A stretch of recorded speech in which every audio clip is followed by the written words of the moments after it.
That's my humble understanding. Again, I am not a lawyer, Mr. President. Nag-iisip lang. I'm just guided by the Holy Spirit, Mr. President. To be honest, Holy Spirit is guiding me all the time. Thank you, Mr. President. Pag nagsimula yan, lalabas yung ebidensya eh. Yes. Ililift yung bank secrecy laws para buksan yung bank account ng akusado.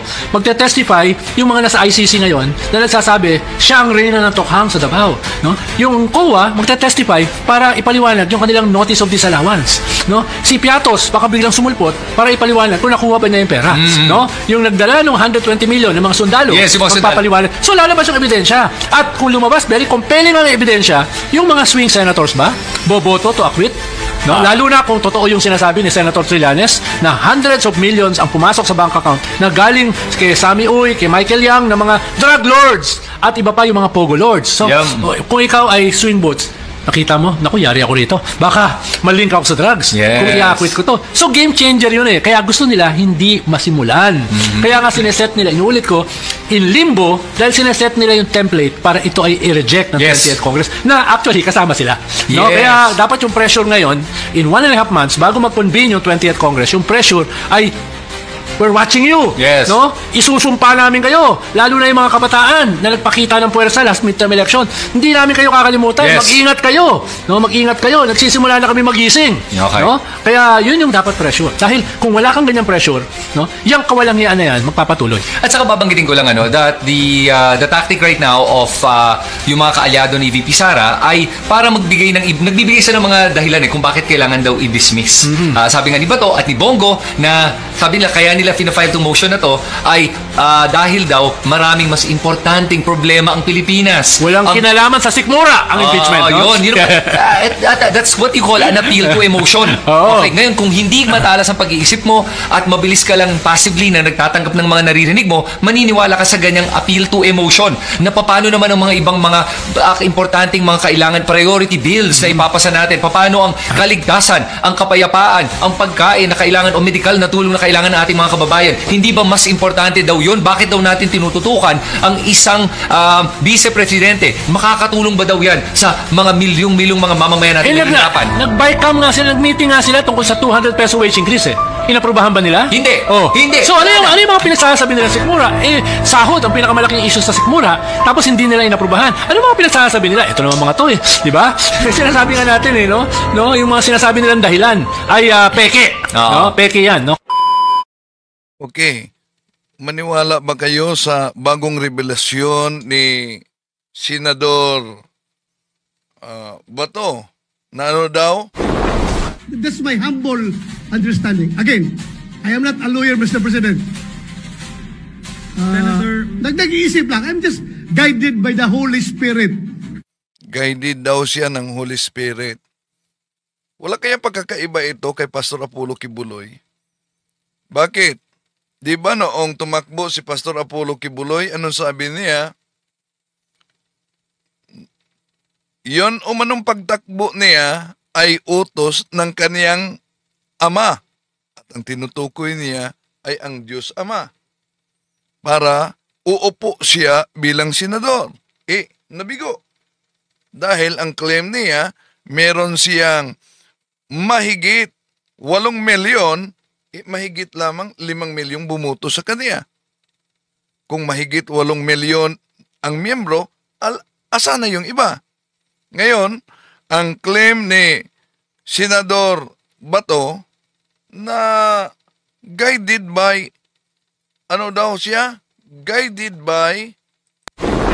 That's my humble understanding. Again, I am not a lawyer, Mr. President. Nag-iisip lang. I'm just guided by the Holy Spirit. Kung guided siya by the Holy Spirit, at yun ang layunin ng banal na espiritu, na i-dismiss o ipa-dismiss ang kaso, bakit nabigo si Senador Bato? Tatalakayin natin ito mga kapatid. Ito ba'y isang malaking pamumusong sa Diyos mismo? Kasi kamalingan, pag palaging inulit-ulit ay magmukha talaga ang katotohanan para sa ating mga kapatid na kulang ang kaalaman. Ang pagkadaya ay maranasan sa iba't ibang paraan. Pero napakasakit pag madaya tayo sa pananampalataya dahil nanganib pati ang ating kaluluwa. Viva Cristo Rey! Pro Dio et Ecclesia! Okay, kumusta sa ating mga suking taga-subaybay? Welcome po. Ito yung lingkod, Brad Windel. Talibong muli makasama ninyo. Huwag niyong kalimutan na pindutin ang like sa ating live. At sa mga bago pa lang, huwag kalimutan mag-subscribe at pindutin ang bell button para updated kayo mag-comment at i-share ninyo. Kumusta sa lahat nating mga suking taga-subaybay? Welcome po. At may katanungan tayo dyan, no? Maniniwala ba kayo? Yes or no lang yan. Maniniwala ba kayo sa deklarasyon at revelasyon ni Senador Bato? Ha? Maniniwala ba kayo sa deklarasyon at revelasyon ni Senador Bato na ano daw? That's my humble understanding. Again, I am not a lawyer, Mr. President. Senator, Nag-iisip lang. I'm just guided by the Holy Spirit, Mr. President. To be honest, Holy Spirit is guiding me all the time. Oh. Holy Spirit is guiding me all the time. Oh. Nakakagulat na revelasyon ito. Di kaya ito magiging ala pakyo ang pahayag ni Senador Bato? Bakit ala pakyo? Eh di po ba si Pastor Apollo Kibuloy guided by God the Father para sa pagtakbo dahil gusto siyang uupo bilang senador? E ano nangyari? Kung yun ang pahayag ng Diyos, iba't natalo si Pastor Apollo Kibuloy. Kaya magtaka na tayo. Sino kayang Diyos ang tinutukoy ni Pastor Kibuloy diyan? Si Senador Bato din, no? Kung mapansin ninyo mga kapatid, guided daw siya by the Holy Spirit all the times. Oh. So, kung guided siya by the Holy Spirit, ang tanong dito, bakit din nabigo ang layunin nilang i-dismiss? Kung maalala ninyo, may babala na ang ating Panginoong Hesus diyan sa banal na kasulatan na ang sabi niya sa San Mateo Kapitulo 5, 34-37, ngunit sinasabi ko sa inyo, huwag kayong manunumpa kapag kayo'y mangangako. Huwag ninyong sasabihin, saksi ko ang langit, sapagkat ito'y trono ng Diyos. O kaya'y saksi ko ang lupa, sapagkat ito'y kaniyang tuntungan. Huwag din ninyong sasabihin, saksi ko ang Jerusalem, sapagkat ito'y lungsod ng dakilang hari. Huwag mo ring ipanumpa ang iyong ulo, sapagkat ni isang buhok sa iyong ulo ay hindi kayang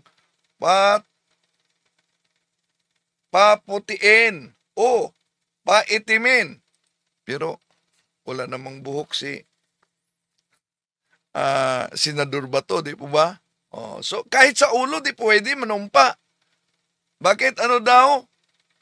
Dahil hindi kayang paputiin at paitimin. Sabihin mo lang, oo, kung oo, at hindi, kung hindi, sapagkat anumang sumpang idaragdag dito ay buhat na sa masama. Abay, delikado pala. Anong sumpang idaragdag buhat sa masama? Pero sa panindigan ni Senador Bato, guided by the Holy Spirit daw siya. Pero iba ang tingin sa mga eksperto. Bakit? Bakit layunin daw na i-dismiss? Ibalik natin ang kanilang analysis. That's my humble understanding. Again, I am not a lawyer, Mr. President. Senator, Nag-iisip lang. I'm just guided by the Holy Spirit, Mr. President. To be honest, Holy Spirit is guiding me all the time. Thank you, Mr. President. No? Pag nagsimula yan, lalabas yung ebidensya eh. Yes. Ililift yung bank secrecy laws para buksan yung bank account ng akusado. Magte-testify yung mga nasa ICC ngayon na nagsasabi, siya ang reyna ng Tokhang sa Davao. No? Yung COA, magte-testify para ipaliwanag yung kanilang notice of disallowance. No? Si Piatos, baka biglang sumulpot para ipaliwanag kung nakuha ba niya yung pera. No? Yung nagdala ng 120 million ng mga sundalo, Yes, yung mga magpapaliwanag. So lalabas yung ebidensya. At kung lumabas, very compelling ang ebidensya, yung mga swing senators ba, boboto to acquit. No? Lalo na kung totoo yung sinasabi ni Senator Trillanes na hundreds of millions ang pumasok sa bank account na galing kay Sammy Uy, kay Michael Yang, na mga drug lords at iba pa yung mga pogo lords. So, kung ikaw ay swing votes, nakita mo, naku, yari ako rito. Baka malink ako sa drugs. Yes. Kung i-acquit ko to. So, game changer yun eh. Kaya gusto nila hindi masimulan. Kaya nga sineset nila, inuulit ko, in limbo, dahil sineset nila yung template para ito ay i-reject ng 20th Congress na actually kasama sila. No? Yes. Kaya dapat yung pressure ngayon, in 1.5 months, bago mag-convene yung 20th Congress, yung pressure ay we're watching you. Yes. No? Isusumpa namin kayo. Lalo na yung mga kabataan na nagpakita ng puwersa last midterm election. Hindi namin kayo kakalimutan. Yes. Mag-ingat kayo. No? Mag-ingat kayo. Nagsisimula na kami magising. Okay. No? Kaya yun yung dapat pressure. Dahil kung wala kang ganyang pressure, no? Yung kawalangian na yan, magpapatuloy. At saka babanggitin ko lang that the tactic right now of yung mga kaalyado ni VP Sara ay para nagbibigay sila ng mga dahilan kung bakit kailangan daw i-dismiss. Sabi nga ni Bato at ni Bongo na sabi nila kaya nila fina-file tong motion na to ay dahil daw maraming mas importanteng problema ang Pilipinas. Walang kinalaman sa sikmura ang impeachment. No? Yun. That's what you call an appeal to emotion. Okay, ngayon kung hindi matalas ang pag-iisip mo at mabilis ka lang passively na nagtatanggap ng mga naririnig mo, maniniwala ka sa ganyang appeal to emotion na paano naman ang mga ibang mga importanteng mga kailangan priority bills na ipapasa natin, paano ang kaligtasan, ang kapayapaan, ang pagkain na kailangan o medical na tulong na kailangan ng ating mga kababayan. Hindi ba mas importante daw yun? Bakit daw natin tinututukan ang isang vice-presidente? Makakatulong ba daw yan sa mga milyong-milyong mga mamamayan natin na hirapan? Nag-bycam nga sila, nag-meeting nga sila tungkol sa 200 peso wage increase eh. Inaprubahan ba nila? Hindi. Hindi. So ano yung mga pinagsasabi nila sa sikmura? Sahod ang pinakamalaking issue sa sikmura, tapos hindi nila inaprubahan. Ano mga pinagsasabi nila? Ito naman mga to eh. Di ba? Sinasabi nga natin eh, no? Yung mga sinasabi nilang dahilan ay peke. No? Peke yan, no? At narinig ko pa yung pari na nagsabi, mga hudas yung labing walo. Senador Dante Marcolita ng ANC pumalag kay Father Flavi na tinawag na Judas ang 18 senadors na bumuto para ibalik sa Kongreso ang impeachment complaint laban kay VP Sara. 18 senador ang mga Judas na mukhang alagad, ngunit ang kanilang mga kilos ay balasubas. Hindi natin maintindihan kung bakit nagtawag pa ng magmimisa. At narinig ko pa yung pari na nagsabi, mga hudas yung labing walo. Tama. Tama ba yun? Dito makikita mo, pati lingguwaheng gagamitin, kung yung halimbawa, yung mawala ng galang kung ano, yung pari na yun na nag-officiate ng misa, kung halimbawa ay pumunta siya doon, hindi bilang pari, at nakisama siya para magpahayag ng kanyang saloobin bilang isang mamamayan Pilipino. Okay lang yun eh. Pero para pumunta ka doon bilang isang religious at isang purely political matter, hinaluan mo ng kulay ng religion, may problema doon din. Diyos ito para kay VP Sara Duterte. Hindi siya makakataka sa impeachment. VP Sara may sumo na. Sinampula na siya sa Senado at hindi siya makakatakas nito. Kahit hindi tuloy ang pagbasa ng Articles of Impeachment, inisyohan pa rin ang writ of summons. The presiding officer, Senate President Chis Escudero, si Vice President Sara Duterte. Wala sa ating bansa si VP Sara. nasa Malaysia kasama ang kaniyang pamilya. Personal daw. Sa ilang araw na proceedings, kumbaga sa teleserye, sakto ang iskina, hindi nagdalawang isip ang kamara, kumpiyansa silang tuloy ang kaso, wala daw hahadlang kahit maraming nangyayari sa Senado sa kanilang nangyaring debate. Sa huli, summon is served kahit wala sa ating bansa. Niyutin, ang Senado na ngayon ay impeachment court na opisyal nang naglabas ng writ of summon laban kay VP Sara. Pero ano ang ibig sabihin nito? Ibig sabihin, sa loob ng 10 araw, kailangang sagutin ni VP Sara ang lahat ng mga paratang. Hindi pwedeng patatagalin pa at hindi pwedeng iwasan ito. For may kasunod, dahil pagkatapos niyang sumagot, may 5 araw ang prosecutors para sumagot, para gumanti sa legal na paraan. Malulusutan kaya ito ni VP Sara?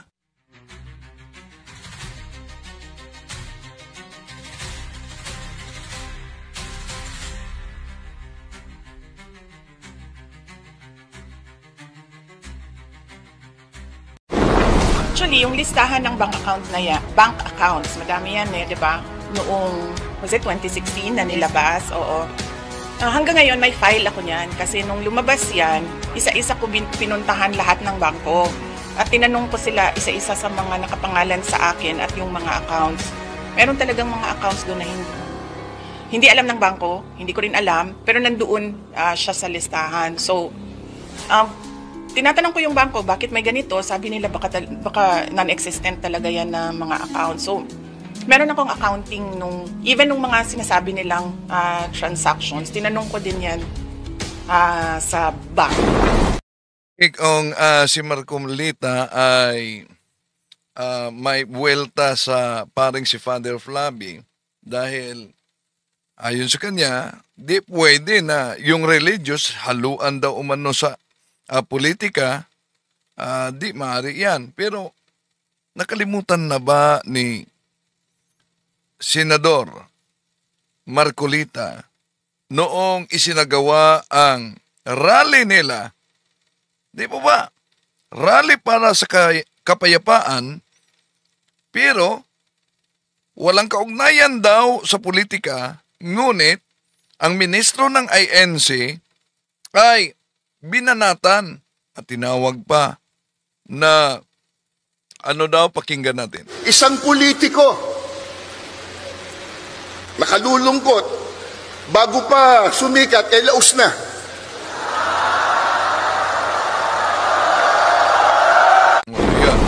That's my humble... Isang politiko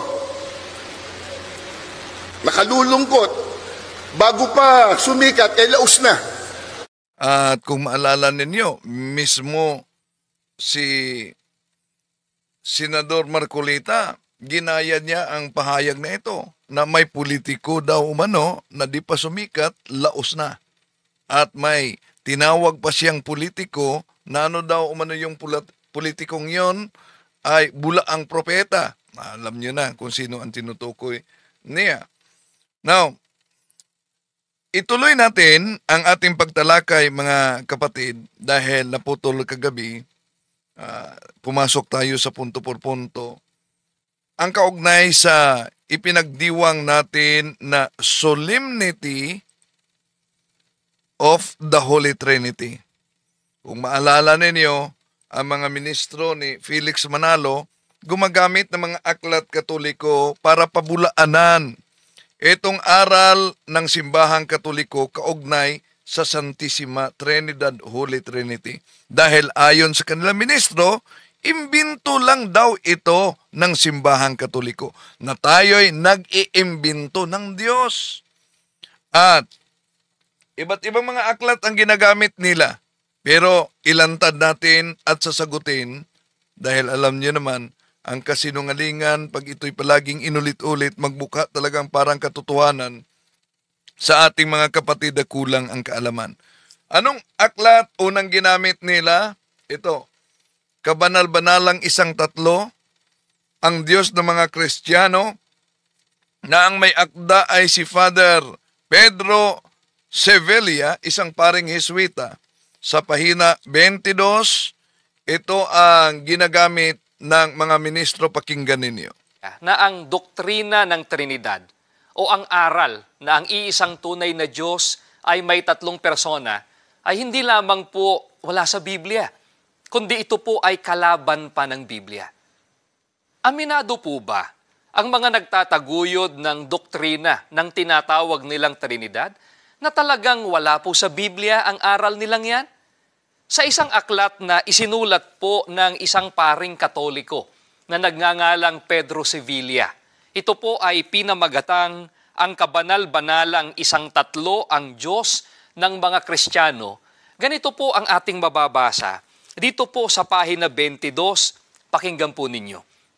Ayon sa isang teologo, ang mga isinulat ng lumang tipan tungkol sa Diyos ay hindi pa nagpapahayag at hindi pa rin nagpapahiwatig ng pagkakaroon ng tatlong persona sa iisang Diyos. Ang sabihing mayroon ng mga babala, pahiwatig o mga natatagong palatandaan ng isang tatlo sa lumang tipan ay lumalampas sa salita at layon ng mga manunulat ng lumang tipan. Mga gili po naming mga taga-subaybay, malinaw na malinaw po ang pag-amin ng mga nagtataguyod ng doktrina sa aral na tinatawag nilang Trinidad. Na sa matandang tipan, wala kahit pahiwatig man lang tungkol sa Trinidad. Yan ang sabi ng ministro na inaamin sa aklat na sa lumang tipan wala kahit pahiwatig man lang. Pero alam nyo ba, may pinutol ang ministro ni Manalo. Ano bang pinutol? Kaya mag-ingat talaga sa mga taktikang ito. Ano bang pinutol? Ito, ipakita ko sa inyo ang ginamit ng ministro, mga kapatid. Ito po ang binasa niya. So, napansin niyo yung binasa niya. No? At ito ang binasa niya.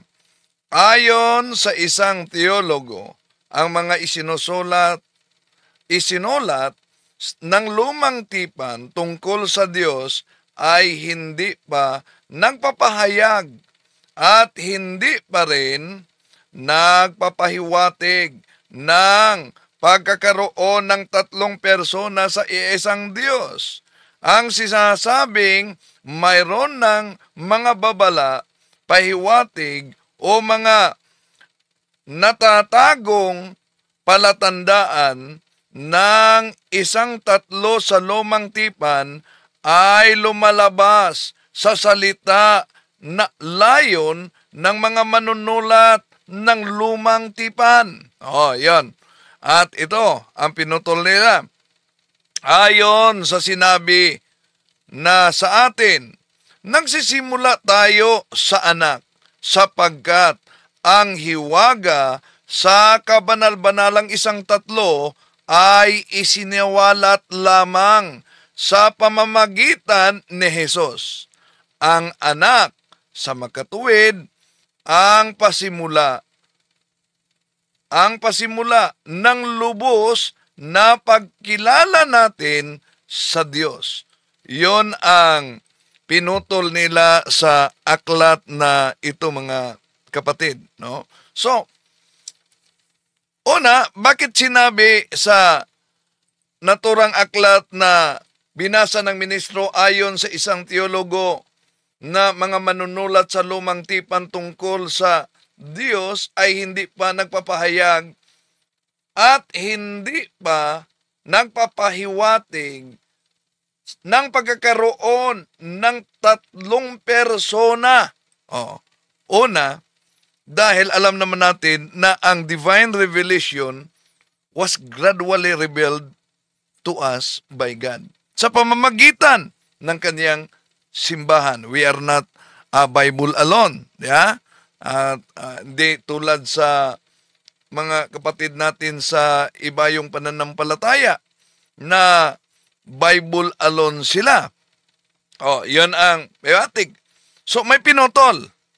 Halimbawa, kung yun ang kanilang argumento, di po ba kahit ang pagkaanghel ni Felix Manalo, di din mabasa sa Biblia, pero pinaniniwalaan yan ng mga iglesia ni Manalo. Pinaniniwalaan nila yan. Yung pagtalikod sa tunay na iglesia umano, aral nila yan. Di yan mabasa sa Lumang Tipan, pero pinaniniwalaan nila yan. So, ano ba ang sabi mismo ng ating Panginoong Hesus? Bakit kailangan na ang simbahan, ang tunay na simbahan, ay magdeklara sa opisyal na aral yung tinatawag na dogma? Kung maalala ninyo, ang ating Panginoong Hesus mismo ang nagsabi sa Juan Kapitulo 16, 12-14, marami pa akong sasabihing mga bagay sa inyo, ngunit hindi ninyo ito matatanggap sa ngayon. Gayunman, sa pagdating ng Espiritu ng katotohanan, papatnubayan niya kayo sa lahat ng katotohanan. Ito ay sapagkat hindi siya magsasalita ng patungkol sa kanyang sarili, kung ano ang kaniyang naririnig. Iyon ang kaniyang sasabihin. Ipapahayag niya sa inyo ang mga bagay na darating. Luwalhatiin niya ako sapagkat tatanggapin niya ang sa akin at ipapahayag niya ito sa inyo. So, sinabi ba ng ating Panginoong Jesucristo na Bible alone, Biblia lang? Malinaw ang pahayag sa ating Panginoong Jesucristo na para sa mga ngaral sa tunay na iglesia, may gabay na banal na espiritu. Hindi kay Senador Bato. Ito'y sa tunay na iglesia. Pero, kung gusto nila letra por letra na mabasa, ito na salin, ginagamit ito ng mga ministro ni Felix Manalo. Bakit pinakita natin ito, Amplified Bible, na ginagamit din nila? Dahil, sa Lumang Tipan, ito ang mabasa natin sa Genesis Kapitulo 1, versikulo 26.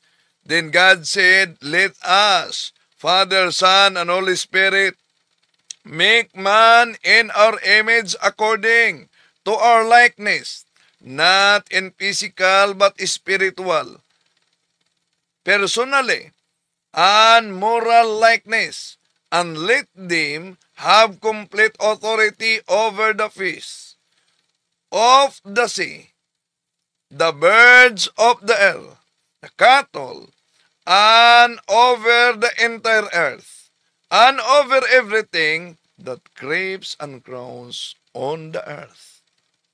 Yon ang mabasa natin sa salin na ito, mga kapatid.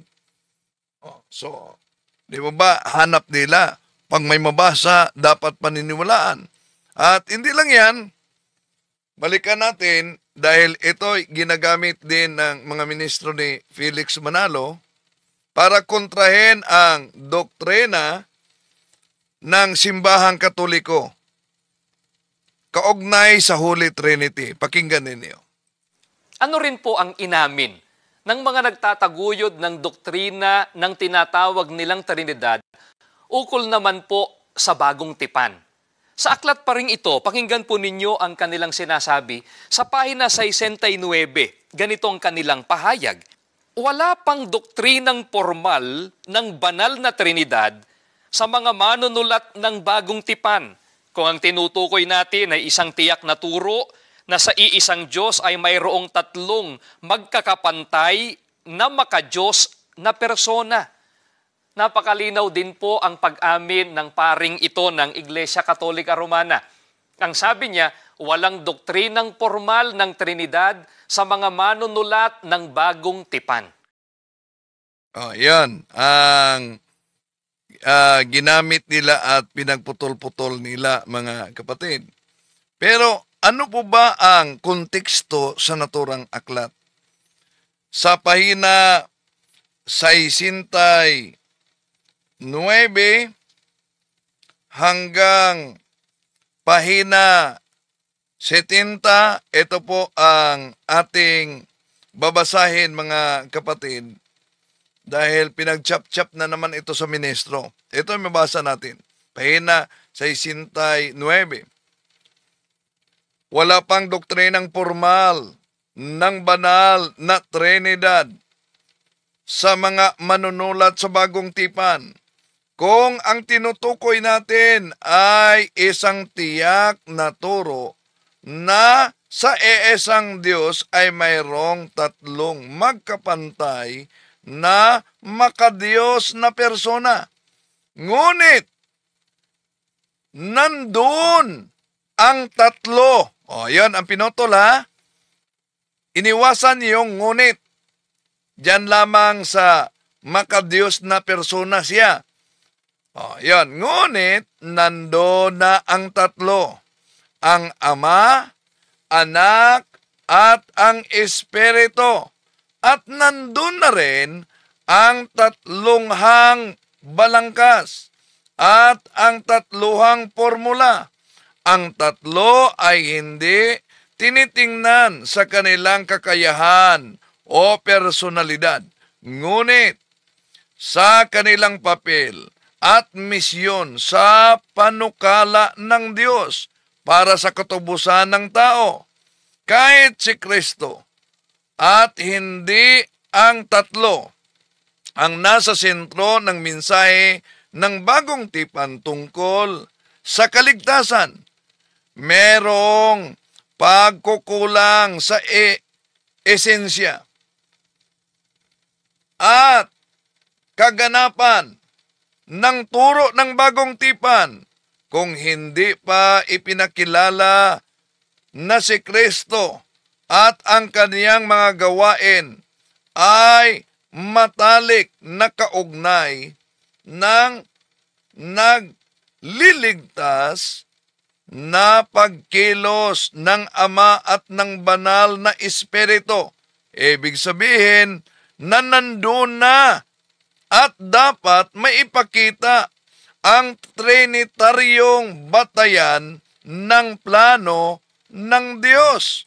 So, napansin ninyo mga kapatid, itong aklat na ito, pinutol na naman ng ministro ni Felix Manalo. Pero, si Parba, noong nasa TV program pa siya, gumagamit siya ng salin na The Voice Bible. Sa The Voice ba na ginagamit ng mga ministro, wala ba tayong mabasa dahil bakit ginamit nila iba't ibang mga version ng Biblia? Doktrina nila, bawat doktrina, merong katumbas na version dahil para ipalitaw na litra por litra sila. The Voice, ginagamit nila ito. Pero, ano po ba ang mabasa sa San Mateo Kapitulo 28:19? Ito po mabasa natin. Go out and make disciples in all the nations, ceremonially wash them through baptism in the name of the Triune God, Father, Son, and Holy Spirit. Ang tanong, di ba ito nabasa ng mga ministro o pinipili lang talaga nila dahil kontra sa kanilang doktrina? At hindi lang yan. Ito, nasalin, ang Amplified Bible. Di ba nila alam yan? Na may mabasa sa Amplified, ginagamit din nila ito. Ito sa Revelation chapter 7 verse 10. And the loud voice, they cried out saying, Salvation belongs to our God who is seated on the throne, and the Lamb. Our salvation is the Trinity's, to give unto God the Trinity. We owe our deliverance. Ang salin na ito mga kapatid ay ginagamit ng mga ministro ni Felix Manalo. Pero imposible naman kung di nila na yan nabasa. Pinipili lang nila dahil una, di nila matanggap ang doktrina sa Santissima Trinidad. Iba kasi ang turo ni Felix Manalo noong si Felix Manalo ay nagtatag sa naturang sikta, mga kapatid, na inaniba nila. No? Okay. Tuloy natin ang kanilang mga paggamit sa mga aklat Katoliko. Ito pa, mga kapatid. Pinutol din ito ng ministro. Mag-ingat kayo. Saan po ba galing ang aral ng tinatawag nilang Trinidad? Pakinggan po ninyo, babasahin po natin ang isang aklat na pinamagatang Systematic Theology. Ito po ay isinulat ni Augustus H. Strong. Pakinggan po natin dito po sa pahina 304. Ang terminong Trinidad ay wala sa banal na kasulatan. Ang pagkakakatha o pagkakaimbento ng katawagan ay ipinalalagay na gawa ni Tertulliano. Mga kaibigan, narinig po ba ninyo ang pahayag po nila? Inimbento lamang po ng isang nagngangalang Tertulliano ang terminong Trinidad. Hindi naman po siguro mahirap isipin na ang Diyos na inimbento lamang ay hindi tunay. Hindi po ba, mga kaibigan? Payag po ba kayo na ang Diyos na inyo pong paglingkuran ay inimbento lang o hindi tunay? Una, mga kapatid, misleading ang pahayag ng ministro. Dahil ang nabasa niya, ang Trinity, theological term, Trinity, inimbento ni Tertulliano. Hindi ang pagka-Diyos. Halimbawa, naniniwala sila sa salitang monotheism dahil naniniwala sila sa iisang Diyos. Ang tanong, sino ba nag-imbento sa salitang monotheism? Hindi lang yan. Mabasa ba sa Biblia ang salitang monotheism? Di naman yan mabasa sa Biblia. So, dahil nabasa niya na the term was invented by Tertullian, abay, ang pagka-Diyos umano ay inimbento ni Tertullian. Misleading yan. Pinutol kasi ng ministro yung binasa niya. Ito ang binasa niya, mga kapatid. The term Trinity is not found in Scripture. The invention of the term is ascribed to Tertullian. Napansin niyo ba ang nakasulat? The invention of the term. Ano daw ang inimbento? The term is ascribed to Tertullian. Hindi sinabing the invention of God is ascribed to Tertullian. At meron siyang iniwasan. Ano ang iniwasan? Ito, mga kapatid. Ituloy lang. Ito ang iniwasan. Although the conception it expresses is scriptural. Yon pala ang iniwasan ng ministro ni Felix Manalo. Kaya mag-ingat. Ngayon, kung gusto talaga sila letra por letra, balikan natin ang mabasa sa tinatawag na Amplified Bible. Ginagamit nila ito na version sa Revelation chapter 7 verse 10. Ito yung mabasa natin. And in a loud voice they cried out, saying, salvation belongs to our God who is seated on the throne. And to the Lamb, our salvation is the Trinity's to give unto God the Trinity we owe our deliverance. So, ngayon, kung ang argumento nila ang mabasa lang sa Biblia ay dapat paniniwalaan, inabasa na natin. Paniniwalaan ba nila yan? Di lang yan. Meron pang isang aklat na ginagamit at pinagputol-putol ng mga ministro ni Felix Manalo, mga kapatid.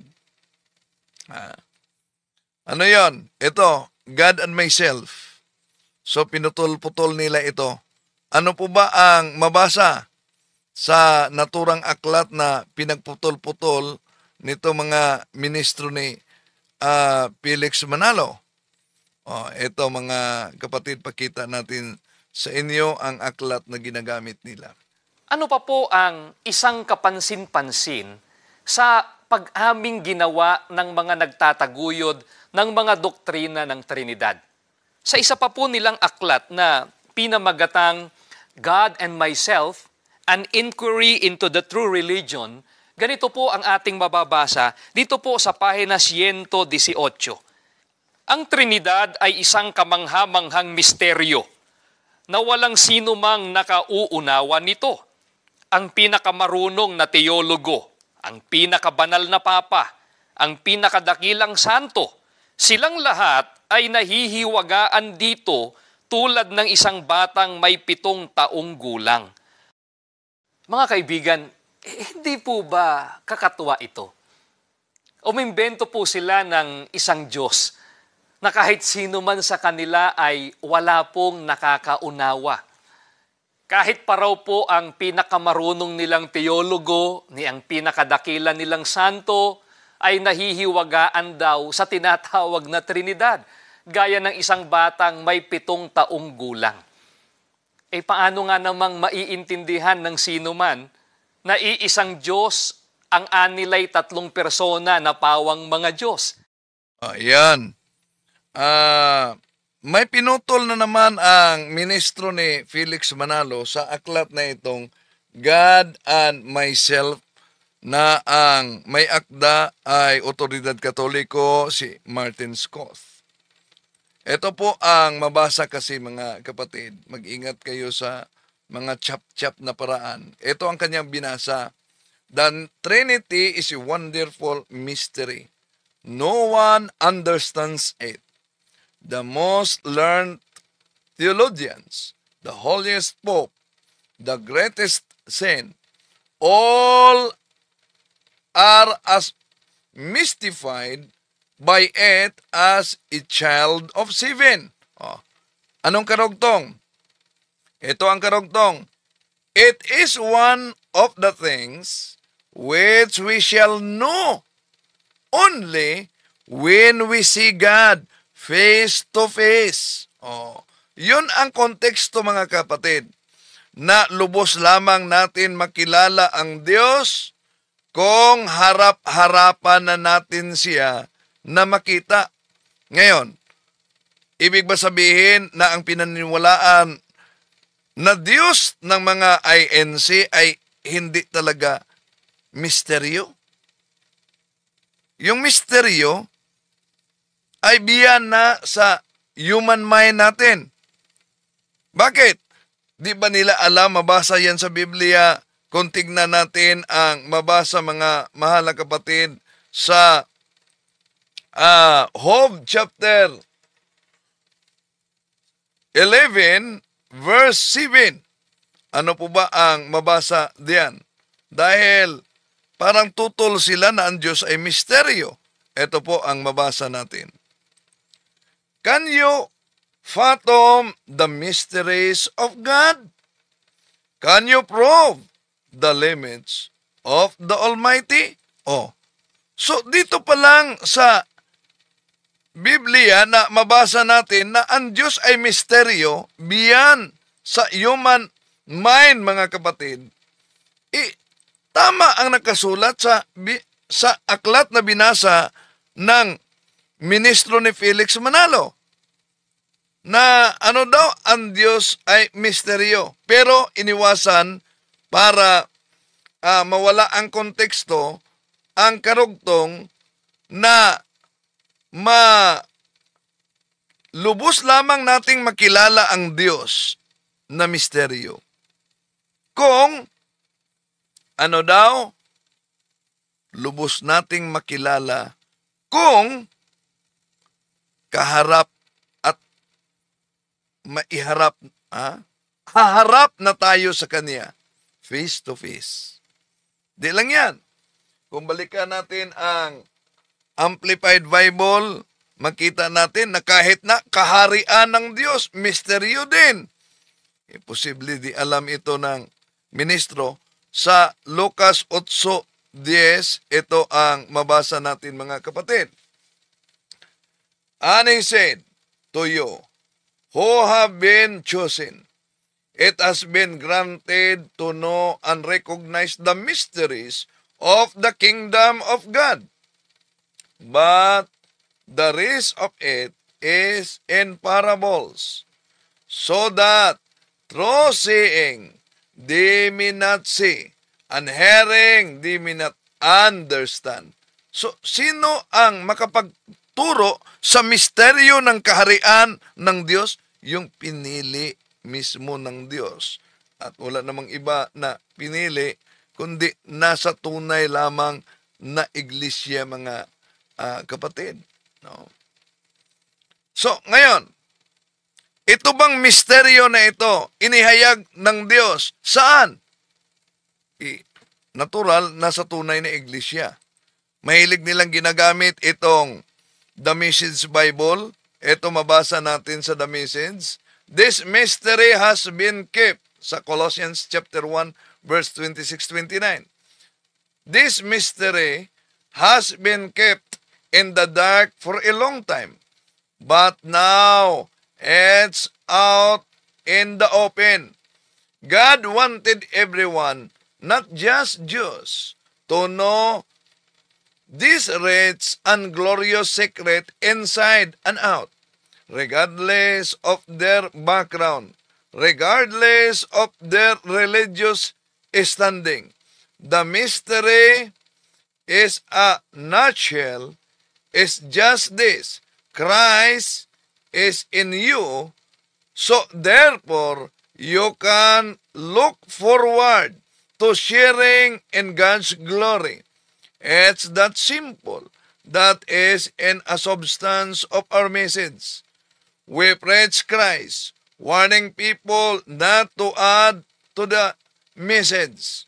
We teach in a spirit of profound common sense, so that we can bring each person to maturity. To be mature is to be basic. Christ no more, no less. That's what I am working too hard at day after day, year after year, doing my best with the energy God so generously gives me. So, kahit pa sa ginagamit nila na talata, mga kapatid, at lalo na sa Biblia na The Message, may mabasa natin na yung misteryo ay inihayag mismo sa pamamagitan ng mga otoridad sa simbahan. Pero parang tinututulan. At hindi lang yan, ng mga ministro talaga yan. Ito pa na aklat. Ginagamit din nila. Sa anong paraan na ginagamit nila ang naturang aklat? This is Catholicism.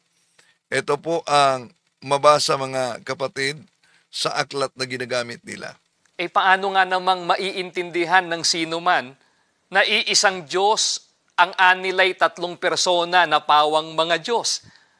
Paano nga namang maiintindihan na ang isa, ang Ama, at isa pa, ang anak yan, at isa pa, ang Espiritu Santo, ay isa lang? Anong uring misteryo po ba ang tinatawag nilang Trinidad? Pwede kayang ang Diyos ang may gawa ng misteryong yan? Pakinggan po ninyo, dito po sa kanilang aklat na pinamagatang This is Catholicism. Ganito po ang ating mababasa sa pahina 25. Hindi nga makagagawa ang Diyos ng isang kahangalan, isang salungatan ng mga salita. Hindi niya magagawa, halimbawa, na ang 2 at 2 ay maging 5. Mga kaibigan, ayon na rin po sa paring Katoliko, hindi kailanman gagawa ang ating Panginoong Diyos ng isang kahangalan. Yan, mga kapatid. Misleading na naman ang ginagamit ng ministro kaugnay dito. Ang konteksto na binasa niya ay ito. God, of course, cannot perform an absurdity, a contradiction in terms. He cannot, for instance, make 2 and 2 equal 5. Yun ang konteksto. Ano daw? Di pwede gagawa ang Diyos ng kahangalan. Di pwede gagawa ang Diyos ng kontradiksyon. Pero ang tanong, ang tinutukoy ba niya ay kaugnay sa misteryo? Dahil, ang sabi kasi ng ministro, ang tinutukoy daw umano dito sa aklat ay tungkol sa misteryo. Mali.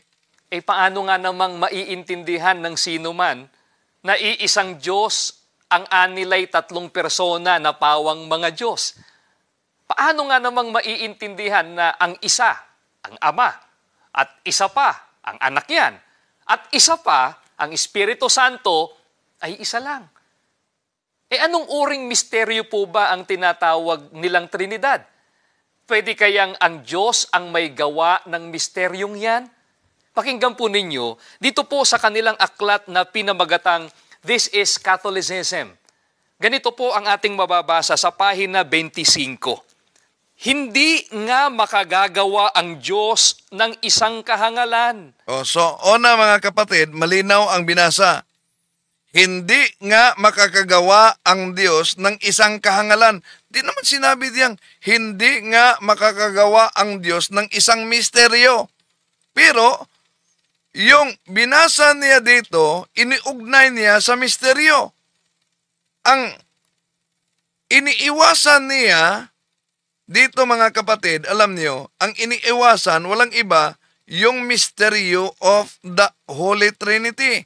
Asan? Ito, iniiwasan talaga ng ministro ni Felix Manalo ito. Ito mabasa mga kapatid. The most exalted truth concerns God Himself revealed to us that there are 3 really distinct persons and the one true God. Each of the divine persons is perfectly equal to one another because each possesses the same divine nature and each is God. The Father then is not older or greater than the Son, nor the the Father and the Son superior to the Holy Ghost. Rather, since all persons are the same infinite and eternal God, they all enjoy the same infinite wisdom, goodness, and power. Yun ang mabasa natin sa naturang aklat. So kaya, magaling talaga sila magputol-putol. No? Pinuputol-putol nila at kung kayo, mga kapatid na inosente at walang background, kaugnay sa mga aklat katoliko na pinagputol-putol, pinagchap-chap, nitong mga ministro ni Felix Manalo, delikado. Matangay talaga kayo sa iglesyang tatag lamang ng tao. Okay. Ano pa na aklat na ginagamit nila? Para lang. Pansin nyo, ang daming mga aklat katoliko. Katoliko talaga ang binanata nila. Doktrina ng simbahang katoliko ang binanata nila. Ito pa na aklat mga kapatid. Para pabulaanan. Anong pamagat ng aklat? Lumang aklat na ito. Ito ang aklat na ginagamit nila, The Discourses of the Apostles' Creed. Ano po ba ang sa pahina 206? Isang kahangalan po ang doktrina ng tinatawag nilang Trinidad. Ano pa po ang dapat makatawag na? Ayan. Di po ba? At delikado talaga ang sa INC, mga kapatid. Isang malaking pamumusong sa banal na sangtatlo. Isa daw kahangalan. O sige nga, kung isang kahangalan, kung di ninyo paniniwalaan ang di mabasa sa Biblia, asan mabasa sa Biblia na isang kahangalan ang paniniwala kaugnay sa Trinidad? Wala, iimbento lang yan ng ministro ni Felix Manalo. So, itong aklat naman ito, ginamit, pinuputol-putol sa ministro. Tuloy natin. Pansin sa ating lahat tungkol dyan, sa doktrina ng tinatawag po nilang Trinidad. Isa pa pong aklat ang aming babasahin, pinamagatang The Discourses on the Apostles' Creed. Isinulat naman po ito ng isang nagngangalang Clement H. Crack. Ganito po ang kanyang sinasabi sa pahina 206. Kaya halimbawa, noon lamang 325 taon ng Panginoon, sa konsilyo ng Nisea, nang ipaliwanag ng Iglesia sa atin na isang tuntunin ng pananampalataya na si Jesus ay tunay na Diyos. Noong 381, sa konsilyo ng Constantinopla, ipinaliwanag na isang tuntunin ng pananampalataya na ang Espiritu Santo ay Diyos. Mga kaibigan, napansin po ba ninyo ang binasa po natin? Magkaibang petsa po at pagkakataon ang pagkakaimbento o pagkakabuo ng mga aral na ang ating Panginoong Jesucristo at ang Espiritu Santo ay Diyos daw. Mga kaibigan, mahigit 300 years po pagkamatay ng mga apostol. At pagkatapos masulat ang bagong tipan, taong 325 AD, ika-4 na siglo na o 4th century na, nang imbentuhin ng Iglesia Katolika Romana sa konsilyo ng Nisea ang aral na si Kristo ay tunay na Diyos. Pagkaraan naman po ng 56 na taon, sa konsilyo naman ng Constantinopla, nagpahabol pa ng isang Diyos ang Iglesia Katolika Romana. Noong 381 AD, inimbento naman po nila ang aral na ang Espiritu Santo ay Diyos. Magaling talaga magsinungaling ang mga ministro ni Felix Manalo, mga kapatid. Bakit? Mabasa ba sa aklat na binasa niya Discourses on the Apostles' Creed by Clement H. Crack na inimbento ang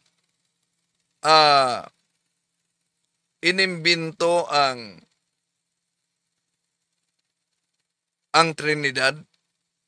O, tingnan natin mga kapatid. Binasa niya 200 sa aklat 206.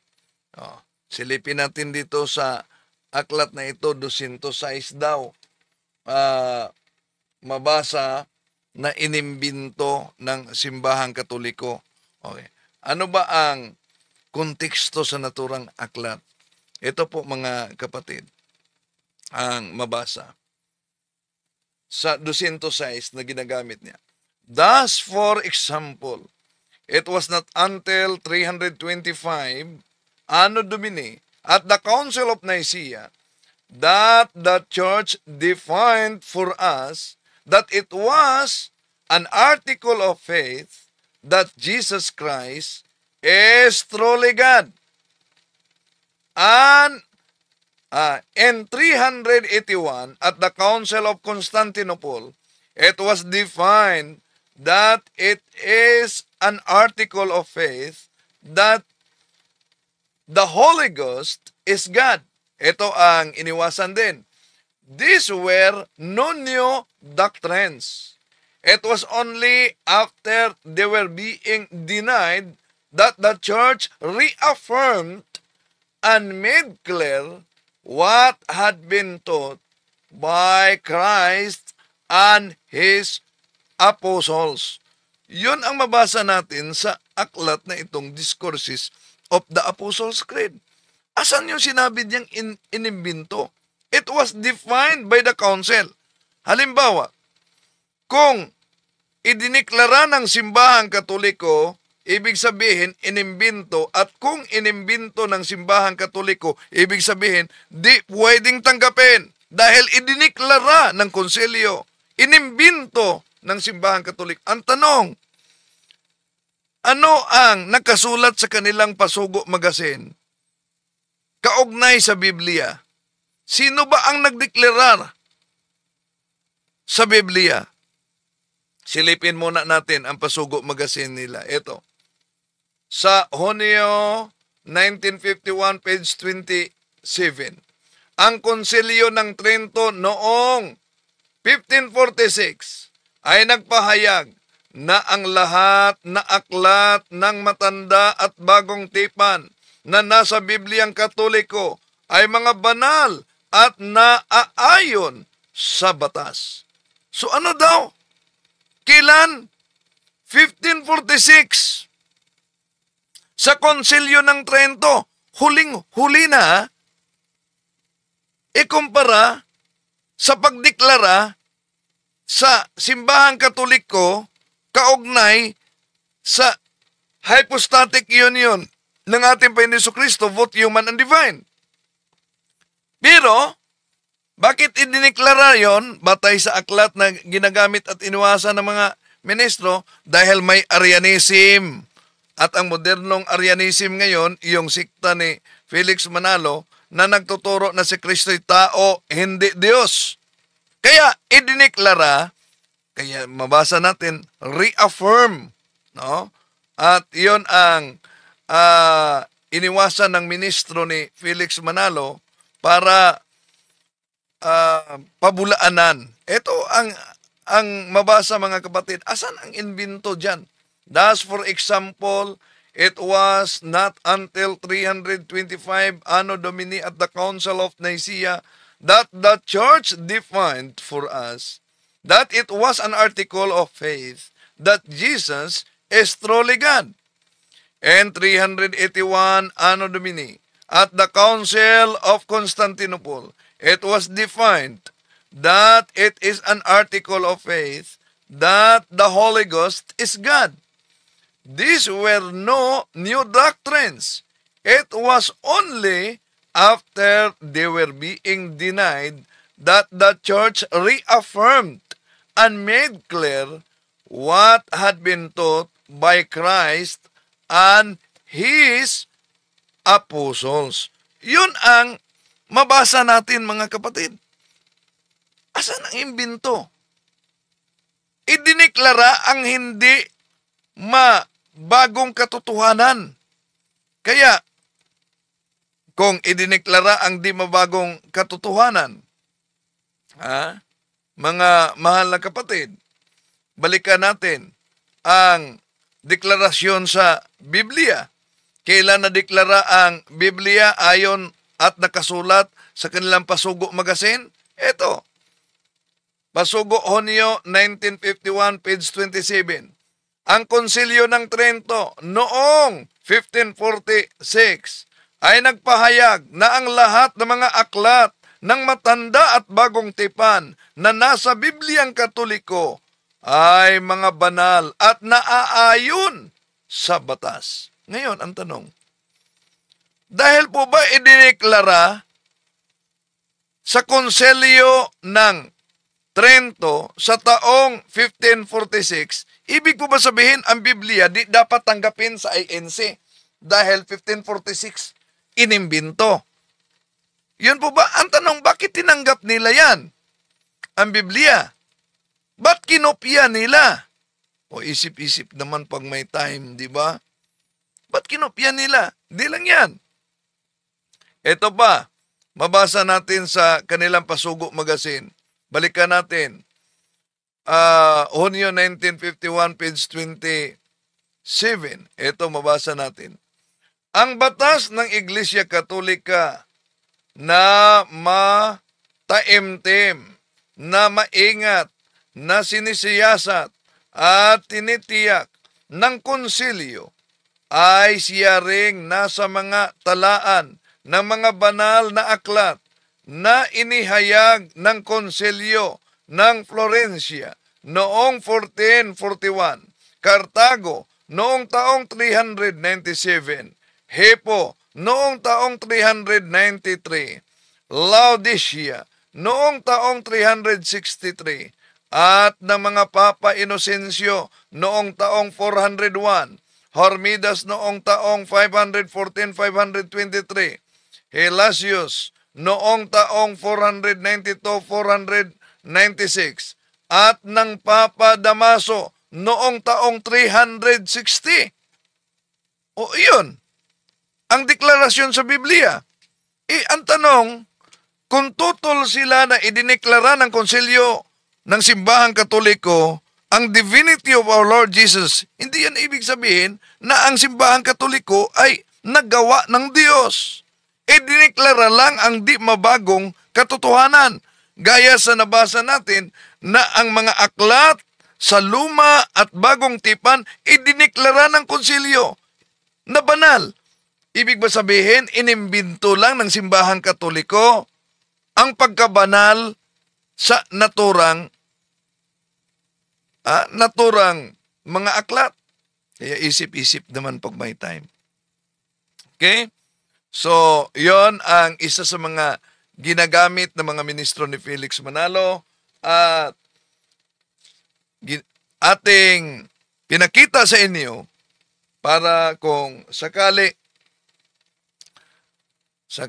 na maimbita kayo sa kanilang mga pandoktrina, at least, mga kapatid, alam niyo na paano sasagutin yung pinag-chop-chop nila.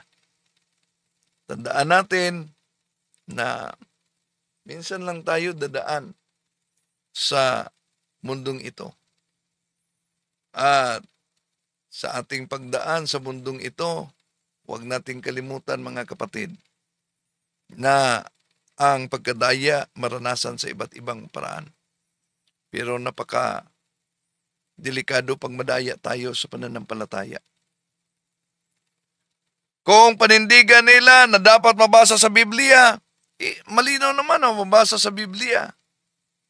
Ano? Una, ang anak ba ay Diyos?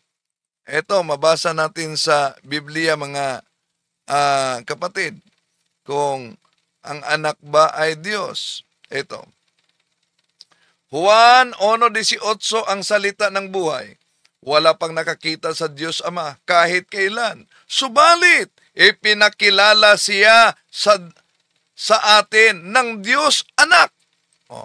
So may mabasa tayong ipinakilala siya sa atin ng Diyos Anak.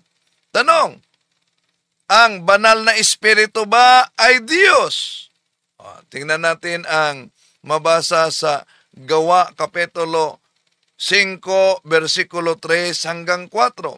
Ngunit sinabi ni Pedro, Ananias, bakit pinuspos ni Satanas ang iyong puso upang magsinungaling ka sa banal na Espiritu at magsasabi ng bahagi ng halaga ng lupa para sa iyong sarili at magtabi ng bahagi ng halaga ng lupa para sa iyong sarili? Nang ito ay nanatili pa sa iyo, hindi ba ito'y sa iyo? Nang ito ay ipinagbili, hindi ba ito ay nasa ilalim ng iyong kapangyarihan? Bakit binalak mo ang bagay na ito sa iyong puso? Hindi ka nagsisinungaling sa mga tao kundi sa Diyos. So ano ang mabasa sa 3, bakit ka nagsisinungaling sa banal na Espiritu? At ituloy 4, hindi ka nagsisinungaling sa mga tao, kundi sa Diyos. So ang anak, Diyos. Ang ama, Diyos. Ang Espiritu ay Diyos. So, ang tanong, tatlo na ba silang Diyos? King James Version, 1 John chapter 5, verse 7. For there are 3 that bear record in heaven, the Father, the Word, and the Holy Ghost, and these 3 are one. Ano daw? And these 3 are one. Hindi sinabing, and these 3 are 3. Kaya itong, for there are 3 that will record in heaven, the Father, the Word, and the Holy Ghost, and these 3 are one. Ito ang mabasa sa tinatawag na Amplified Bible, mga kapatid, na ginagamit din nila, Revelation chapter 7, verse 10, na ang mabasa ay ganito, salvation belongs to our God who is seated on the throne, and the Lamb, our salvation, is the Trinity to give, and to God, the Trinity, we owe our deliverance. So, asan yung sinabi nila na di mabasa sa Biblia ang salitang Trinity? Kaya, although walang perpektong analogy para sa Trinity, mga kapatid, pero gagamit tayo ng analogy. Halimbawa, ang Pilipinas, isang bansa ang Pilipinas. Pero, binuo tayo ng Luzon, Visayas, at Mindanao. Ang tanong, ang Luzon, Pilipinas ba? Natural. Ang Visayas, Pilipinas ba? Natural. Ang Mindanao, Pilipinas ba? Natural. Ang tanong, tatlo ba ang Pilipinas? Hindi, isa lang. Di ba? Kaya, diyan sa mga qualities, diyan sa mga kalikasan, katangian ng iisang pagiging Diyos na pinapaliwanag na natin, taglay sa Anak, sa Ama, at sa Espiritu Santo. Juan Kapitulo 10, versikulo 30. Ang pagiging isa ng Ama at ng Anak, Juan 10:30, ay sadyang malalim at malawak. Dahil pag binasa mo ang buong Biblia, mga kapatid, malalaman natin ang Ama at ang kanyang Anak ay iisa sa kalikasan ng pagkadiyos. Meaning, ang kalikasan ng pagkadiyos, taglay ng Anak at Ama, at gayon din sa Espiritu Santo. Kaya, mabasa natin sa unang Juan, Kapitulo 5, versikulo 7 sa King James Version, for there are three that be recorded in heaven, the Father, the Word, and the Holy Ghost, and these three are one. Maraming salamat po sa inyong pagsubaybay. Hanggang sa muli, itong inyong lingkod, Brother Wendell Tarimong. Bye-bye. To make His message known is our responsibility. So here we are to pledge our lives to the Lord.